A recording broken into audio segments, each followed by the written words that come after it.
الله أكبر الله أكبر لا إله إلا الله والله أكبر الله أكبر ولله الحمد. Innal hamdalillah nahmaduhu wa nasta'inuhu wa nastaghfiruh wa na'udzu billahi min shururi anfusina wa sayyiati a'malina. May yahdihillahu fala mudilla lahu wa may yudlil fala hadiya lahu. Ashhadu an la ilaha illallah wahdahu la syarika lahu wa ashhadu anna Muhammadan abduhu wa rasuluh. Allahumma salli wa sallim wa barik ala nabiyyina al-karim Muhammadin wa ala alihi wa ashabihi wa man istanna bi sunnatihi ila yaumiddin. Amma ba'd. Allahu akbar, Allahu akbar, Allahu akbar kabira, Allahu akbar, Allahu akbar walillahil hamd. Ma'asyiral muslimin, sidang Idul Fitri rahimani wa rahimakumullah. Puji dan syukur marilah kita sanjungkan kehadirat Allah Subhanahu wa taala atas segala limpahan nikmat karunia-Nya di pagi hari yang cerah ini. Kita semua diberikan nikmat kesehatan, keafiatan, keistiqomahan, sehingga kita dapat menunaikan rangkaian daripada ibadah saum kita yang penuh keberkahan, diakhiri dengan salat Idul Fitri ini.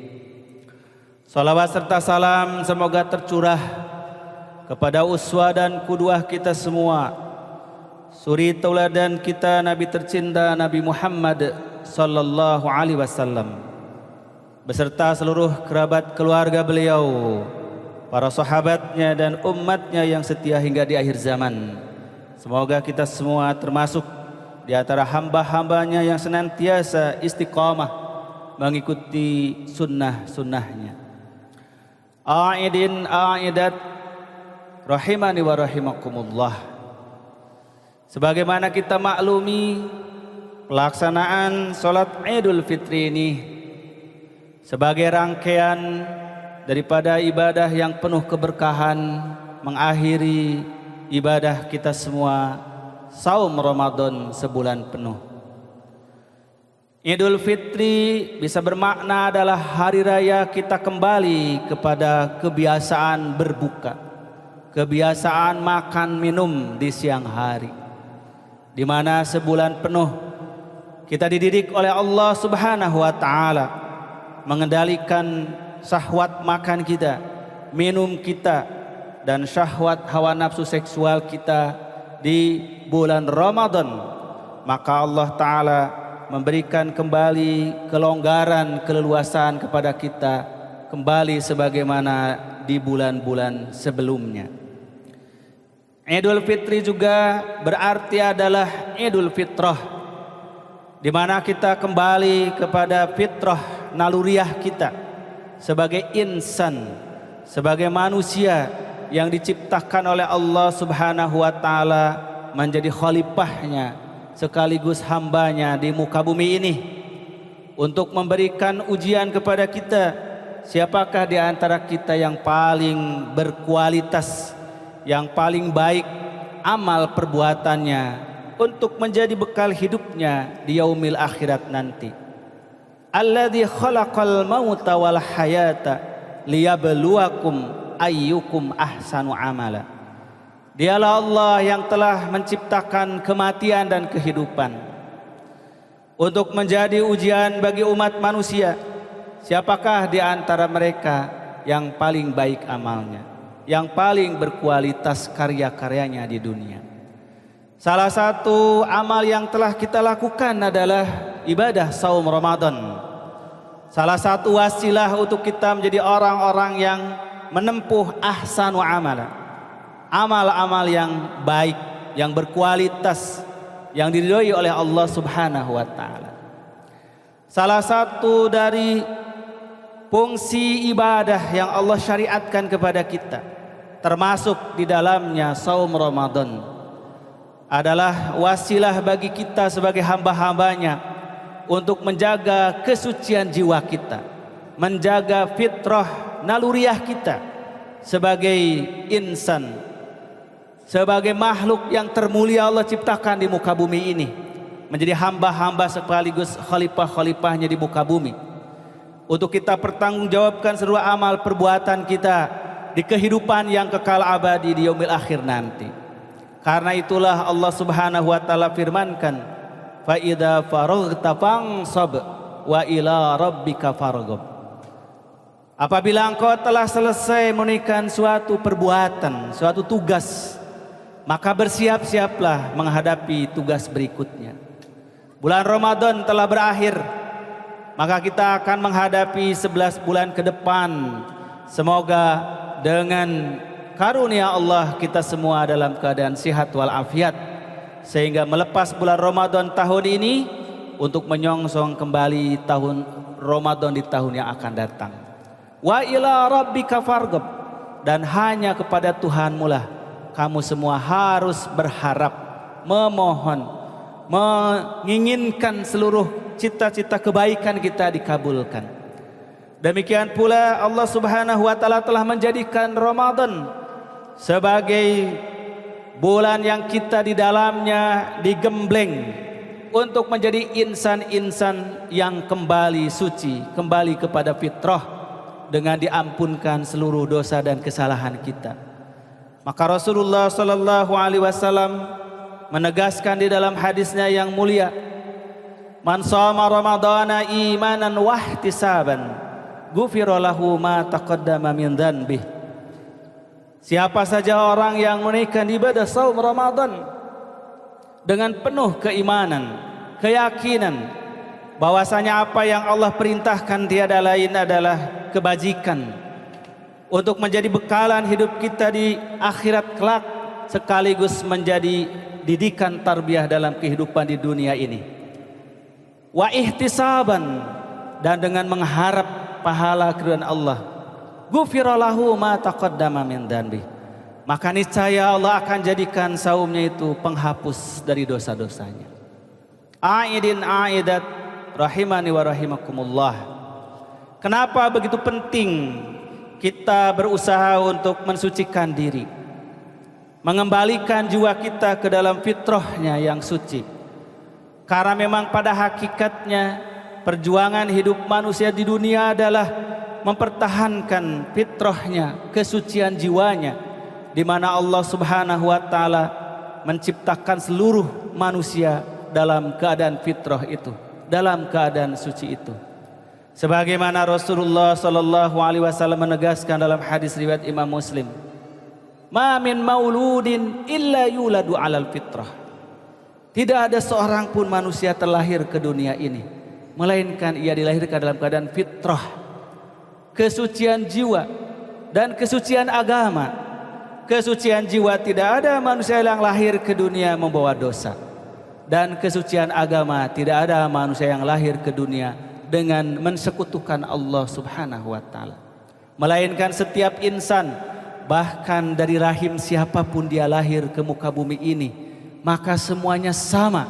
Yuladu alal fitrah, dia dilahirkan dalam keadaan kesucian jiwa dari dosa dan kesucian akidah dari kesyirikan. Meskipun dia dilahirkan dari seorang ibu yang tidak beragama, seorang ibu yang ateis, seorang ibu yang berbuat syirik kepada Allah, tetapi di saat dia lahir semuanya sama sebagai jiwa-jiwa yang suci, jiwa yang fitrah. Oleh sebab itu Rasulullah melanjutkan, fa'abawahu yuhawwidanihi au yunassiranihi, maka kedua orang tuanya itulah yang akan menentukan Seperti apa bayi yang lahir itu ketika dia kelak menjadi dewasa? Apakah dia akan dibentuk, dididik, diarahkan menjadi orang yang memeluk Yahudi, menjadi orang yang memeluk Nasrani, atau bahkan memeluk Majusi, atau justru dia tetap di dalam fitrah kesuciannya sebagai muslim sejak dia lahir? Oleh sebab itulah, maka apa yang Allah syariatkan kepada kita sebagai salah satu jalan Shiratal Mustaqim, jalan yang lurus di dalam menempuh kesucian jiwa itu, datang dari Allah dan kembali kepada Allah, datang tercipta ke muka bumi dalam keadaan bersih, suci jiwa kita. Kita pun harus kembali menghadap Allah dalam keadaan suci dan bersih. Sebagaimana Allah firmankan bahwa tidak ada jiwa yang terlahir ke muka bumi ini melainkan ia dalam fitrah agamanya. Fa'aqim wajhaka lid-dini hanifa fitratallah allati fataran nasa 'alaiha la tabdila li khalqillah walakinna aktsaran nasi la ya'lamun. Hadapkanlah wajah kamu semua, firman Allah, lid-dini hanifa, kepada agama Allah yang lurus, yang bersih, yang suci, suci dari dosa, bersih dari keyakinan-keyakinan menyekutukan Allah, keyakinan syirik. Fitratullah, itulah fitrahnya Allah, agama yang suci, ketetapan Allah. Allati fataran nasa 'alaiha, yang Allah menciptakan manusia dalam kefitrahan tersebut. La tabdila li khalqillah, tidak ada perubahan dalam penciptaan Allah. Semua manusia tercipta dalam kesucian itu. Walakinna aktsaran nasi la ya'lamun, tetapi kebanyakan manusia tidak mengetahuinya, tidak memahaminya. Allahu akbar, Allahu akbar, Allahu akbar, walillahil hamd. A'idin a'idat, kaum muslimin muslimat rahimani wa rahimakumullah. Dalam rangka menjaga kesucian fitrah itulah, maka orang-orang beriman diberikan jalan oleh Allah Subhanahu wa taala yang harus ditempuh, yang tidak keluar dari fitrahnya itu, yaitu syariat agama Allah, fitrah Allah tersebut. Agar sejak dia terlahir ke muka bumi sampai dia kembali ke hariban Allah taala, tetap dalam keadaan fitrah tersebut, kesucian tersebut.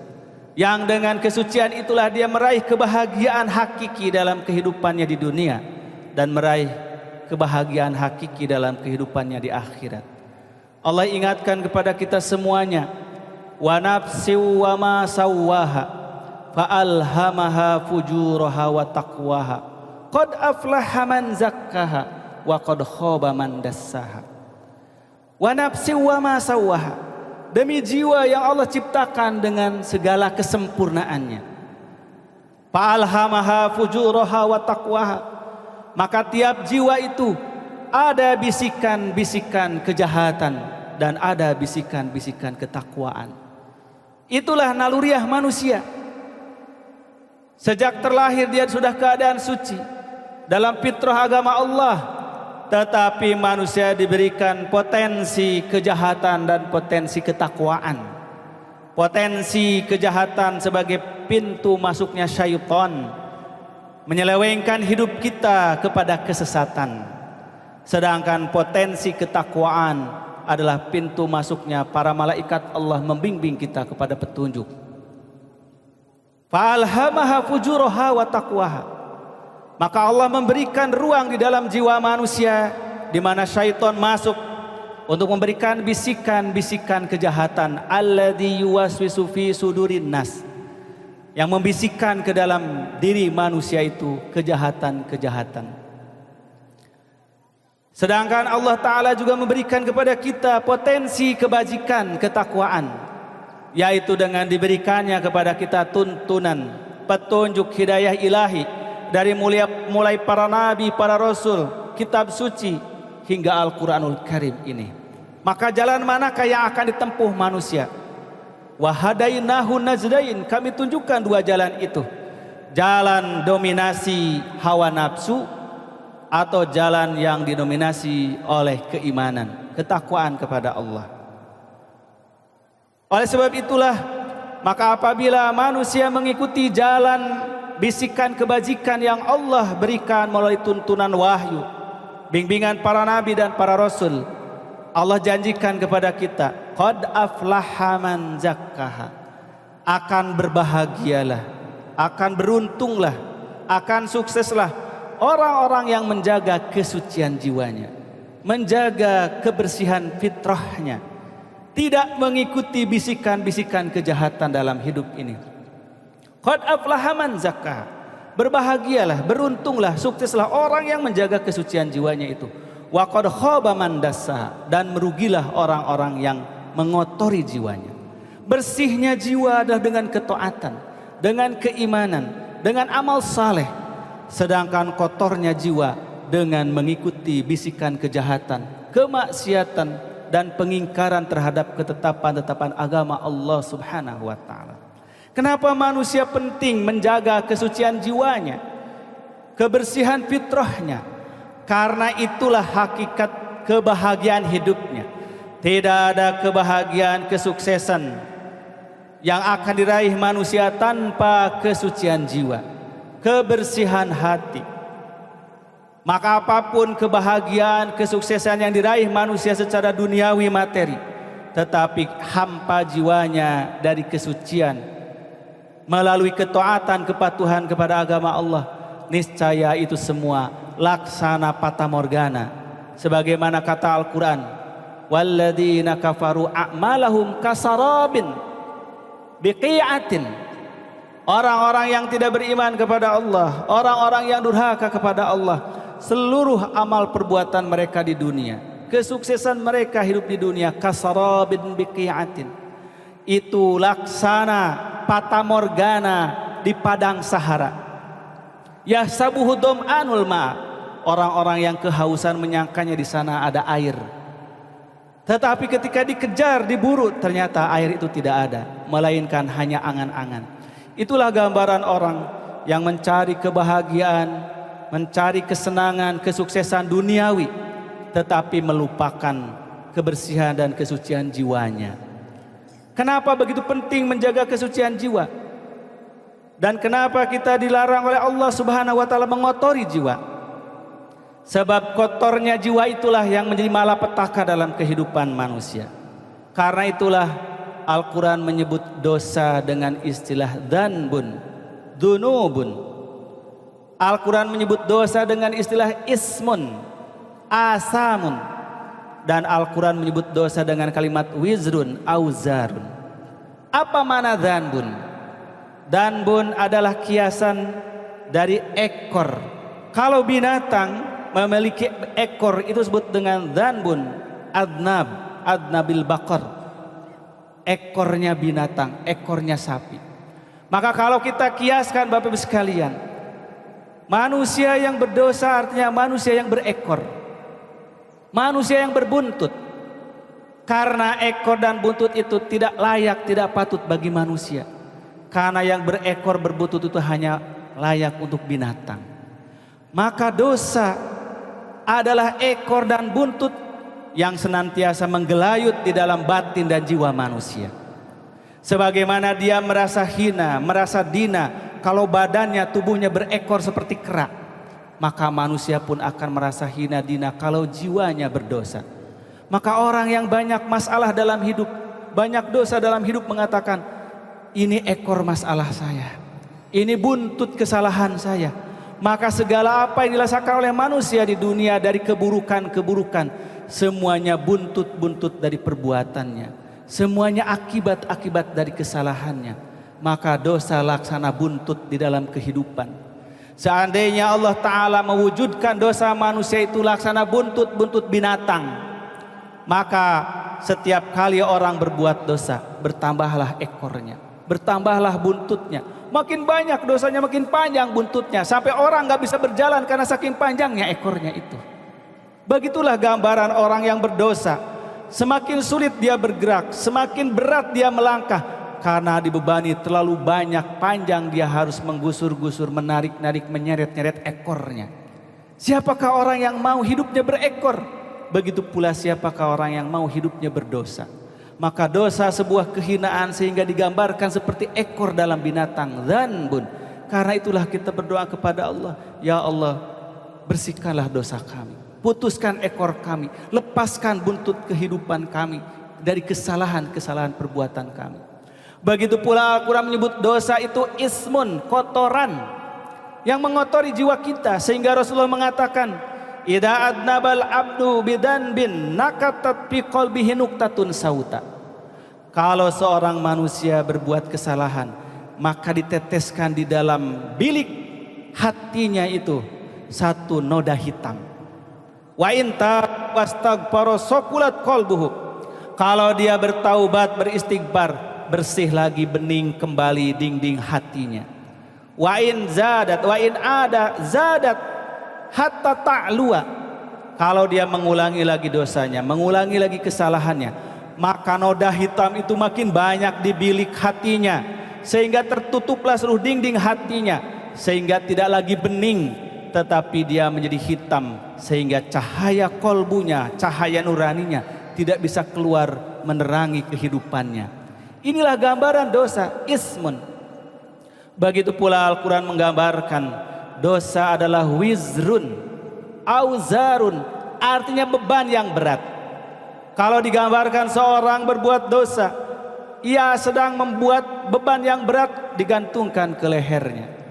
Berbuat dosa lagi, digantungkan lagi ke lehernya.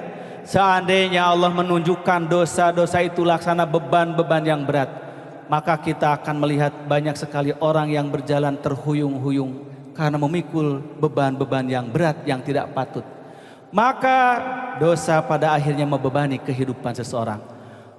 Oleh sebab itulah manusia wajib membersihkan dirinya agar hidup terasa lapang, agar jiwa terasa ringan. Tidak ada tantangan-rintangan kehidupan, melainkan dihadapi dengan senyuman, dengan kesabaran dan ketabahan apabila dosa telah lepas dari jiwa.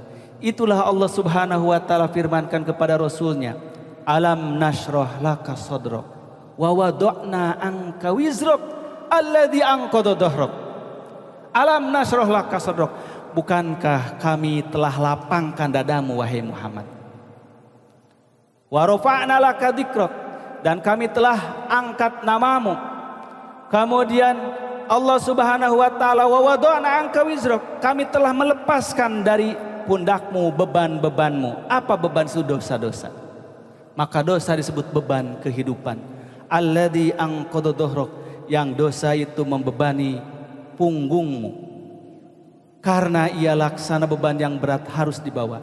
Sebab itulah beratnya kehidupan, sulitnya kehidupan. Banyak orang frustasi bahkan bunuh diri menghadapi cobaan kehidupan karena terasa berat. Padahal Allah Subhanahu wa ta'ala telah menjadikan kehidupan ini ringan, kehidupan ini mudah. Syaratnya bersihkanlah jiwa kita dari beban-beban dosa itu. Maka melalui pelaksanaan saum Ramadan sebulan penuh itulah Allah Subhanahu wa ta'ala janjikan kepada kita, apabila kita melaksanakannya dengan penuh keimanan dan harapan kepada Allah, Allah akan lepaskan dari jiwa kita kotoran-kotoran jiwa kita. Allah akan lepaskan dari jiwa kita beban-beban jiwa kita, dan Allah akan lepaskan buntut-buntut kita, ekor-ekor kita yang membebani kehidupan ini. Itulah orang yang disebut dengan dihapuskan dosa oleh Allah Subhanahu wa ta'ala. Man shoma ramadhana imanan wa ihtisaban ghufira lahu ma taqaddama min dhanbi. Allahu akbar, Allahu akbar, Allahu akbar, walillahil hamd. Ma'asyiral muslimin sidang Id rahimani wa rahimakumullah. Sebab itulah alangkah berbahagianya kita semuanya dan seluruh kaum muslimin yang telah diberikan oleh Allah Subhanahu wa ta'ala kekuatan, keistiqomahan menjalankan ibadah saum Ramadan yang telah lalu. Dan dengan harapan semoga Allah Subhanahu wa ta'ala memberikan kesehatan, keafiatan dan usia yang panjang sehingga bisa menyongsong kembali bulan Ramadan yang akan datang. Dan kebahagiaan hari ini hanyalah salah satu kebahagiaan kecil yang Allah berikan untuk mendapat kebahagiaan yang paling besar di yaumil akhir nanti. Sebagaimana yang Rasulullah sallallahu alaihi wasallam janjikan kepada kita, lis-shaimi farhatani, farhatun inda iftarihi wa farhatun inda liqa'i rabbih. Orang-orang yang berpuasa pasti akan mendapatkan dua kebahagiaan. Kebahagiaan pertama adalah kebahagiaan di saat dia berbuka. Setiap hari kita merasakan kebahagiaan, padahal kita sudah biasa makan dan minum. Tetapi kenapa betapa bahagia kita di saat berbuka puasa. Dan yang lebih besar lagi adalah kebahagiaan ketika berjumpa dengan Robnya. Kenapa bahagia? Karena kebahagiaan itu muncul dari jiwa yang suci, dari jiwa yang bersih dari dosa. Karena itulah tanda di antara orang-orang yang telah diampuni dosa oleh Allah, hidupnya merasa bahagia, hidupnya merasa tenang, merasa nyaman, tentram dalam ketaatan kepada Allah Subhanahu wa taala. Dan kita semua yang hadir di lapangan ini semoga termasuk di antara orang-orang yang diberikan kedamaian, kebahagiaan dengan selesai menunaikan ibadah saum Ramadan sebagai buah daripada kita telah diampuni dosa-dosa oleh Allah Subhanahu wa taala. Terakhir, sidang Id rahimani wa rahimakumullah, kita berbahagia juga pada Idul Fitri tahun ini. Allah Subhanahu wa taala telah mengangkat segala ujian cobaan yang meluas, bukan hanya keluarga kita, negeri kita, bahkan seluruh bangsa di dunia, yaitu dengan cobaan pandemi COVID-19 yang selama 2 Ramadan ke belakang kita betul-betul menghadapi situasi yang sulit. Dengan izin Allah Subhanahu wa taala, dengan ikhtiar yang maksimal dilakukan oleh seluruh komponen masyarakat, sekarang Allah telah membukakan kepada kita kebahagiaan itu, kebebasan untuk kembali berkumpul dengan keluarga tanpa ada pembatasan. Saudara-saudara kita yang memiliki kesempatan untuk melakukan silaturahim kepada keluarga besar mereka di kampung halaman, semoga semuanya diberikan kesehatan, keafiatan, keselamatan, sehingga berjumpa dengan sanak keluarganya di kampung halaman dengan penuh kebahagiaan, berbagi kebahagiaan sebagai buah telah selesainya menunaikan ibadah Ramadan. Dan kita yang ada di sini juga mendapat kebahagiaan itu dengan bisa mendoakan saudara kita dan mendapat doa dari mereka. Itulah keindahan kehidupan kaum muslimin. Semoga Allah Subhanahu wa taala menjadikan Idul Fitri kita hari ini betul-betul hari yang mengembalikan jiwa kita kepada fitrah dan hari yang mengembalikan kita kepada suasana kebahagiaan. Dan kebahagiaan ini semoga kita dapat bawa sampai yaumil akhir nanti, kita berkumpul di akhirat seperti kita berkumpul di dunia ini. Amin ya rabbal alamin. Allahumma ighfir lil muslimina wal muslimat wal mu'minina wal mu'minat al ahya'i minhum wal amwat innaka sami'un qaribun mujibud da'wat wa ya qadiyal hajat. Allahumma arinal haqqa haqqan warzuqna tiba'ah wa arinal batila batilan warzuqna tinabah. Allahumma ighfir lana wa liwalidayna wa li ikhwanina alladhina sabaquna bil iman wa la taj'al fi qulubina ghillan lil ladzina amanu rabbana innaka ra'ufur rahim. Rabbana hab lana min azwajina wa dhurriyyatina qurrata a'yun waj'alna lil muttaqina imama. Rabbana taqabbal minna innaka antas samiul alim wa tub alaina innaka antat tawwabur rahim. Ya Allah, ya Tuhan kami, di hari yang fitri ini, di lapangan ini, kami memohon keharibaanmu ya Allah. Terimalah seluruh amal ibadah kami di bulan Ramadan ya Allah. Berikanlah kepada kami kekuatan, kesehatan, keafiatan, keistiqomahan hingga dapat menyongsong Ramadan di tahun yang akan datang. Ya Allah, ya Rabbi, ya Tuhan kami, ampunkanlah dosa-dosa kami, dosa-dosa orang tua kami yang masih ada ataupun yang sudah tiada ya Allah. Ampunkanlah saudara-saudara kami ya Allah. Jangankan Engkau jadikan di hati kami kebencian, kedengkian di antara sesama kaum muslimin. Ya Allah, ya Tuhan kami, terimalah seluruh amal ibadah kami. Karuniakanlah dari sisimu rahmat, sesungguhnya Engkau maha pemberi. Rabbana atina fid dunya hasanah wa fil akhirati hasanah wa qina adzaban nar. Subhana rabbika rabbil izzati amma yasifun wa salamun alal mursalin. Taqabbalallahu minna wa minkum. Wassalamualaikum warahmatullahi wabarakatuh. أكبر الله أكبر